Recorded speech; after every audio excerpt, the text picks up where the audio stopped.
première partie de Parole de dirigeant, notre invité Thomas Duclos-Chanteau, directeur technique et cofondateur de Co-Recyclage. Alors Co-Recyclage, c'est une entreprise avec un modèle ESS, donc l'économie sociale et solidaire, et qui permet d'optimiser le réemploi de tout type d'objets. Bonjour Thomas, déjà merci d'être avec nous sur ce plateau. Comment est-ce que ça marche concrètement? Alors Co-Recyclage est une société qui a été créée en 2013. Le principe était de faire un site gratuit, le bon coin du gratuit, voilà, pour faire très simple. C'est-à-dire que tout le monde peut poser des annonces sur le site internet, mais c'est du don. Donc c'est par exemple un canapé au 3e étage, il faut venir avec 2 copains pour le récupérer. C'est un peu le je me rends service en rendant service aux autres en fait. Donc ça c'est pour les particuliers. Et puis on a créé le même système pour les professionnels en B2B, où là on a toute une phase d'accompagnement personnalisé. C'est-à-dire qu'en fait on s'est rendu compte qu'un très gros pool de mobilier, de bureaux était jeté, simplement parce que les entreprises, ça n'a plus de valeur commerciale derrière, ça a été amorti, et donc ils le jettent à la benne qui part souvent en plus à l'incinérateur.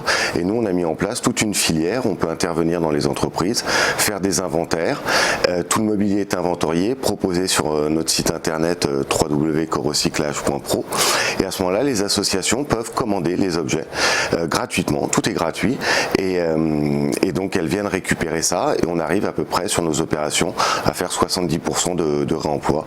Quand on sait que le taux moyen de réemploi en France est de 3%, voilà, on peut arriver à faire beaucoup mieux en se donnant un peu de mal. Alors, quelles associations travaillent avec vous, en tout cas sont intéressées par les produits? Alors en fait, tout type d'association, nous on n'a pas voulu fermer la porte, on travaille même avec des startups de l'ESS, des entreprises, des petits entrepreneurs. L'idée en fait est d'offrir tout ce mobilier, ces matériels, ces matériaux aussi pour les artistes quand on intervient sur des expositions, et de leur offrir gratuitement pour qu'ils concentrent leur financement sur leurs tâches premières. Voilà, donc on peut travailler aussi bien avec la Croix-Rouge, avec Emmaüs Coup de Main, avec la Belle Emmaüs, avec des meublés des camps de réfugiés, des startups, voilà, ça va, même la petite association locale, on va dire, de théâtre, qui par exemple veut refaire, voilà, peut nous contacter parce qu'elle a besoin de 100 chaises pour sa prochaine représentation. Le modèle ESS, c'est une des spécificités de votre entreprise. Exactement, on a voulu se baser là-dessus, donc ça veut dire d'abord, on va dire, une stratégie un petit peu différente, avec un réel impact, tant environnemental qu'une aide aux personnes en grande difficulté. Donc le principe environnemental, on l'a tous compris, le fait de faire du réemploi, et aider les personnes en grande difficulté via toutes les associations par lesquelles on les fournit gratuitement en fait. Et c'est un label qui est difficile à obtenir? C'est assez difficile à obtenir, c'est quelque chose pour les associations qui s'obtient assez facilement, mais pour les entreprises qui est très très difficile. Voilà, mais c'était vraiment une autre philosophie et on ne veut pas en changer. Et vous êtes cofondateur, donc comment est-ce qu'elle vous est venue cette idée-là? C'est une envie qui date de longtemps? C'est une envie qui date d'il y a à peu près 7-8 ans. En fait, je déménageais à Copenhague. J'avais un appartement que j'avais meublé à Paris, notamment une cuisine, etc. Et je rentrais dans un appartement qui était plus que partiellement meublé. Et donc beaucoup on va dire, d'objets étaient devenus inutiles et pourtant en bon état, mais pas vraiment avec une véritable valeur marchande, comme les cantines, les cuisines, par exemple. Je vous cite pas une marque où tout le monde va pour se meubler pas cher. Voilà. Et donc j'ai proposé ça sur un petit site internet qui s'appelait jenejetterien.com pour tous mes amis. Et puis de fil en aiguille, c'est comme ça que ça a commencé à grossir. On s'est retrouvé à peu près avec 2000 visiteurs par jour. Et après, en fait, je me suis associé avec Renaud Attal et on a créé Co-Recyclage à 2. Comment vous démarquez de vos concurrents directs? En fait, on n'a pas de concurrents directs. C'est ça qui est extraordinaire. On a des concurrents, on va dire, alternatifs qui vont être les déménageurs. On pourrait dire qu'on a certains concurrents directs, comme vous verriez Emmaüs, par exemple. Mais en fait, c'est plus des partenaires puisque eux ne sont pas capables de traiter des opérations comme on traite. Nous, aujourd'hui, on intervient sur des sièges sociaux complets qui peuvent compter 1000 ou 2000 salariés. Donc c'est quand même des tonnages colossaux que les associations aujourd'hui ne sont pas capables de faire. Nous on y arrive parce qu'en fait on a développé des outils en interne, outils informatiques qui nous permettent en fait d'optimiser toute la logistique, tous les déplacements dans le bâtiment, et c'est aussi pour ça qu'on arrive aujourd'hui à se placer à peu près entre 20, 30 voire 40% moins cher qu'un déménageur classique, parce que ça permet d'optimiser la manutention qui est le très gros coût dans les déménagements. c'est les associations qui déménagent les objets qui les intéressent, les matériaux. Mais j'imagine que vous avez des équipes sur le terrain pour aller voir un peu quels sont les objets donnés ou comment ça. Alors nous, en général, c'est les entreprises qui nous contactent. En général, on répond à un appel d'offres avec des déménageurs classiques. Ils envoient des photos, des visuels, quelque chose. Et après, nous, on intervient. On a un petit outil qui a été développé sur un téléphone portable pour faire des inventaires. Donc voilà, en général, le client est assez heureux parce qu'il ne sait pas jamais vraiment ce qu'il a. Et donc du coup, après, c'est mis sur la marketplace et les associations commandent comme vous commanderiez sur Amazon.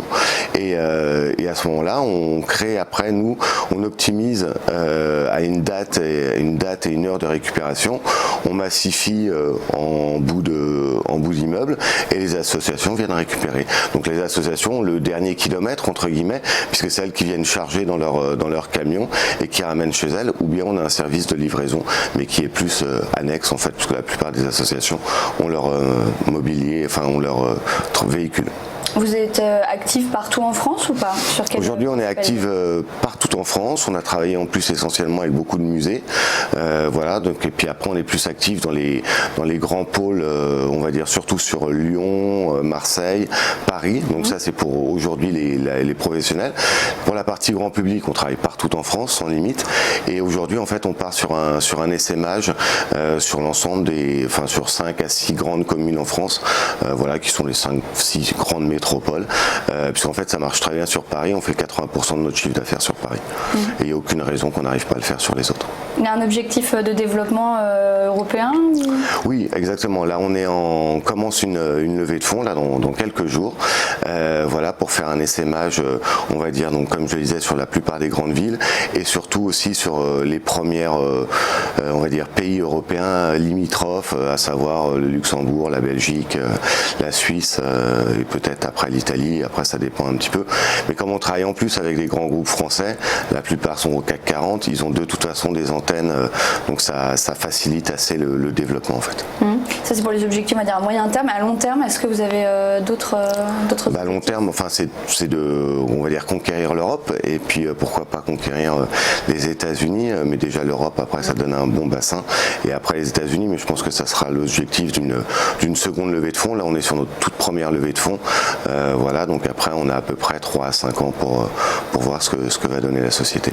Vous essayez de changer un petit peu les choses via le numérique. C'est quoi la stratégie globale? Vous y voyez un vrai avenir? On y voit un vrai avenir. En plus, on a l'avantage, ou je ne sais pas si c'est un avantage, mais en tout cas d'avoir les lois européennes, etc., qui sont toujours sur plus de emploi, les sociétés qui doivent respecter des politiques RSE. Donc tout ça, en fait, rentre vraiment là-dedans. On va dire qu'on a été un peu précurseur. Aujourd'hui, quand on a commencé, tout le monde nous regardait avec des grands yeux, en voyant pas beaucoup d'intérêt. Aujourd'hui, peut-être ils y sont un peu contraints et forcés aussi. Mais voilà. Vous n'y voyez pas d'intérêt selon vous? Ça paraissait, c'était un pari trop absurde?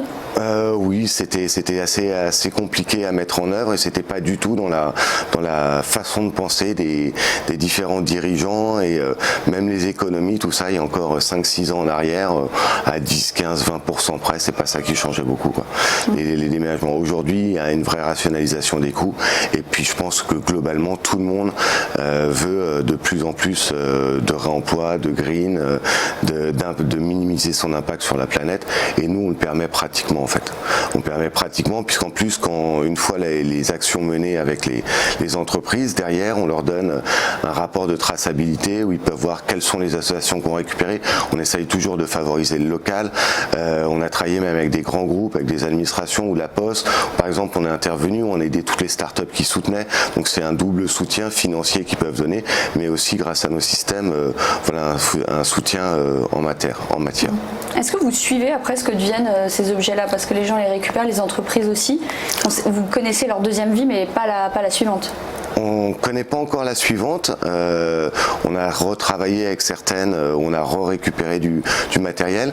On suit très bien ça sur tout ce qui est événementiel, exposition. Voilà, par exemple, on a travaillé avec Wheel of Green qui était ce week-end. Ouais. On leur a fourni des matériaux, ils font des scénographies et souvent derrière on récupère les matériaux. Donc là, on leur redonne à encore d'autres festivals. Donc là, on est vraiment sur un circuit très vertueux. C'est la même chose avec les expositions. On avait travaillé sur quelques grandes expositions comme le Cial, comme Wine Paris, etc. Merci beaucoup Thomas Duclos-Chanteau de nous avoir présenté Co co-recyclage. À suivre, parole de dirigeant, deuxième partie.